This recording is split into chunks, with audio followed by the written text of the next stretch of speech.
નમવું સૌથી પહેલા નમે છે ને નમવું કેટલું અઘરું છે. અત્યારના ઘણા બધા લોકોને હું જોઉં પગે લાગે ને ઘૂંટણે કમરથી પૂરા ઝૂકી પણ શકતા નથી. પ્રણામ કરવાની પણ એક રીત અને એક શ્રદ્ધા હોય. જો પ્રણામ કરવામાં શ્રદ્ધા નથી તો બહેતર છે કે હાથ જોડી લઈએ. એ હાથ જોડીને કરીશું એ વધારે ફળ આપશે. પણ શ્રદ્ધા વગર સામેનાને સારું લગાડવા માત્ર માટે ઝૂકવું એના કરતા ના ઝૂકવું. ગોસ્વામીજી મહારાજ ઝૂકી રહ્યા છે શાના માટે? શાંતિ માટે.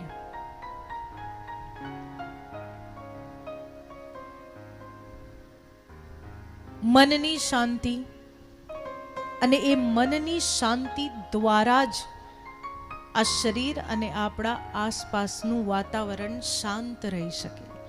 મનમાં બરાબર ઉથલપાથલ હોય અને એવી ઈચ્છા રાખીએ કે મારી સાથે બધું સારું થાય, શાંતિપૂર્વકનું થાય, મારું વાતાવરણ, મારા ઘરનું વાતાવરણ, પરિવારનું વાતાવરણ શાંતિપૂર્વકનું રહે. શક્ય જ નથી, કારણ કે અંદર જ શાંતિ નથી, પોતાની અંદર જ શાંતિ નથી. અત્યારના સમયની અંદર સંબંધોમાં નમવું અમુક હદ સુધી જરૂરી છે. આ કલયુગ છે.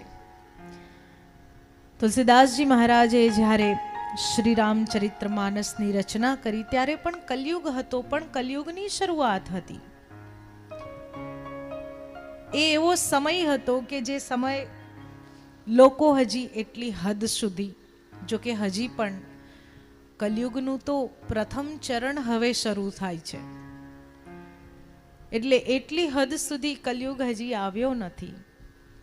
એ સમયે તુલસીદાસજી મહારાજ બધાને નવ્યા બધા માન્યા. આ સમયની અંદર નમો, પણ નમવાથી એક વાર, બે વાર, ત્રણ વાર ને વારંવાર નમવાથી જો તમારી ગણતરી મૂર્ખમાં થવા લાગે તો ત્યાં નમવાનું બંધ કરો.